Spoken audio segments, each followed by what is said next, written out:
بندے مسلسل کتوں کو کاٹتے جا رہے ہیں اور خبریں دھڑا دھڑ بن رہی ہیں۔ قوم متحد ہو کر یہ ترانہ الاپ رہی ہے، آٹا آٹا کر دی میں آپ آٹا ہوئی۔ امتیاز نے اپنا ریٹائرڈ بریگیڈ جس جرت و بہادری سے بحر کیچڑ میں اتارا ہے، معلوم ہوتا ہے نشان حیدر نہ پا سکے تو تغمہ جرت تو وہ پڑا ہے۔ آصف تلاش زر میں دربدر ہو رہے ہیں۔ بیت میں مال نہ ہو تو ذمہ داران بیت المال کی تشویش قابل فہم ہے۔ پھر یہ کہ سرکاری خزانہ بھرا ہوگا تو بہتوں کا بھلا ہوگا، آخر چراغ سے چراغ جلے تو روشنی ہوتی ہے۔ ادھر پاکستان میں امریکی سفیرہ این میری ڈبلیو پیٹرسن بیچاری شب و روز مصروف ہیں، کیونکہ پاکستان کی امداد کا لوگر کیری بل کانگریس منظور کرنے کو ہے، لہٰذا تقسیم مال کے لیے اسلام آباد میں کئی ایکڑوں پر محیط سفارت خانے کی تیاری اشد ضروری ہے، جو ہنگامی بنیادوں پر کی جا رہی ہے۔ علاوہ ازیں اسلام آباد میں 200 بنگلے کرائے پر حاصل کیے جا چکے ہیں، جن کا کرایہ ڈالروں میں ادا کرنا ہوگا۔ وہ تو اللہ بھلا کرے امریکی وزارت خارجہ کا، جس نے پاکستان کو اپنے سفارتکاروں کے لیے نان فیملی اسٹیشن قرار دیا ہوا ہے، وگرنہ سارا اسلام آباد ڈالروں میں کرائے پر حاصل کر لیا جاتا۔ اگرچہ یار لوگ اب بھی دعویٰ کرتے ہیں کہ اسلام آباد کی گڈ گورننس کب کی کرائے پر چڑھ چکی ہے، رہ گئی بات بلیک واٹر کی تو اس نے تو اپنا نام ہی بدل لیا ہے، اور مردوں کو برا بھلا کہنا ہماری روایات کے خلاف ہے۔ روایات کی بات چل نکلی ہے تو یہ بھی جان لیں ہم پابندی سے روایات نبھا رہے ہیں۔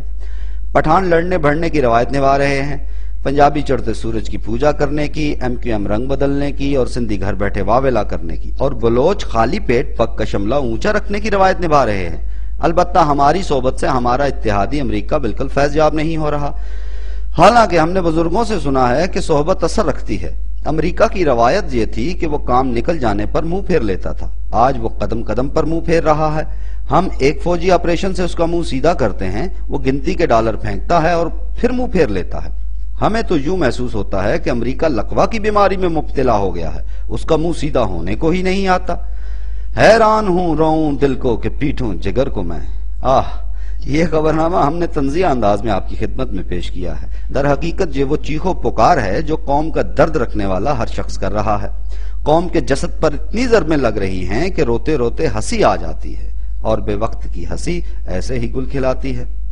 آپ کے آس پاس یا دنیا بھر میں دور دراز کہیں کوئی قوم آپ کو ایسی نظر آتی ہے جو بدترین حالات سے دوچار ہو، جسے دشمن نے چاروں طرف سے گھیر رکھا ہو، جس کے عوام کی کثیر تعداد غربت کی لکیر سے نیچے زندگی کے دن پورے کر رہی ہو، جنہیں پینے کا صاف پانی دستیاب نہ ہو، جس کا ہر پیدا ہونے والا بچہ کئی ہزار ڈالر کا قرض اپنے سر لیے دنیا میں وارد ہوتا ہو، لیکن اس قوم اور ملک کے رہنماؤں کو اٹکیلیاں سوج رہی ہوں۔ وہ قومی اثاثوں کو لوٹنے اور سرکاری خزانے کو شیر مادر کی طرح ہضم کرنے میں ایک دوسرے کے معاون اور مددگار ہوں۔ یہ لوگ مسند اقتدار کے لیے آپس میں یوں ٹکراتے ہیں جیسے لڑکھڑاتے ہاتھوں میں جام ٹکراتے ہیں، اور اس جنگ میں وہ قومی وسائل اور مسائل سب کچھ چونک دیتے ہیں۔ وہ جاہل عورتوں کی طرح لڑتے ہیں، لیکن سمجھدار مہاجنوں کی طرح باہمی اتفاق سے عوام کے جسم سے گوشت نوچتے ہیں اور ان کی رگوں کا خون چوستے ہیں، اور اس بات سے مطلقاً بے فکر اور بے غم ہیں کہ آسمان پر کس کی بربادیوں کے مشورے ہو رہے ہیں۔ وہ وطن عزیز کی سلامتی کے در پہ امریکہ کو اپنا اتحادی بنائے بیٹھے ہیں۔ حکومت اپنے ان آقاؤں سے پوچھ کر حکومت کرتی ہے، اور اپوزیشن ان سے پوچھ کر اپوزیشن کرتی ہے۔ باہم گتھم گتھا ہونے والے یہ سیاستدان امریکہ کے حضور جب صف باندھ کر کھڑے ہوتے ہیں تو کندھے سے کندھا ملائے ہوتے ہیں، لیکن مکمل طور پر بے قصور اور معصوم خود یہ قوم بھی نہیں۔ اس کی حالت یہ ہے کہ میری دنیا لٹ رہی تھی اور میں خاموش تھا کی تصویر بنی ہوئی ہے۔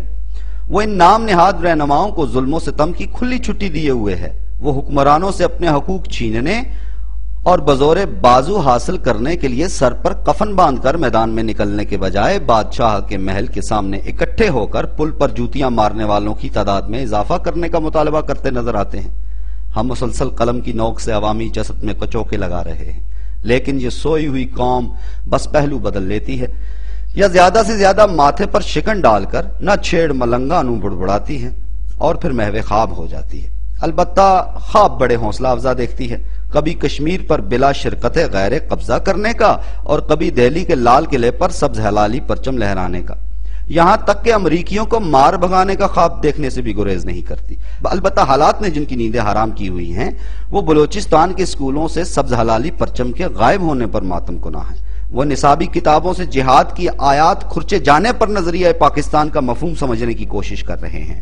وہ جہادیوں اور فوجیوں کی جنگ میں اصل شہید کو ڈھونڈتے رہتے ہیں۔ وہ ملک و قوم اور دین و ملت کے سینے میں چھرا گھونپنے والے بازو پر اتحادی کا لگا ہوا اسٹیکر پھٹی ہوئی آنکھوں سے دیکھ رہے ہیں، اور ہم قلم ہاتھ میں تھامے سوچ رہے ہیں کہ ہے کوئی جو ہمیں سوئے ہوئے کو جگانا سکھا دے، ہے کوئی جو ایسا نشتر فراہم کر دے جو مریض کا کامیاب آپریشن کرے، ہے کوئی جو اس بحر کی موجوں میں اضطراب پیدا کر دے، ہے کوئی جو اس قوم کو کسی طوفان سے آشنا کر دے، ہے کوئی جو بھولا ہوا سبق یاد دلا دے، ہے کوئی، وگرنہ یاد رہے نیند اور موت کی وادی میں زیادہ فاصلہ نہیں۔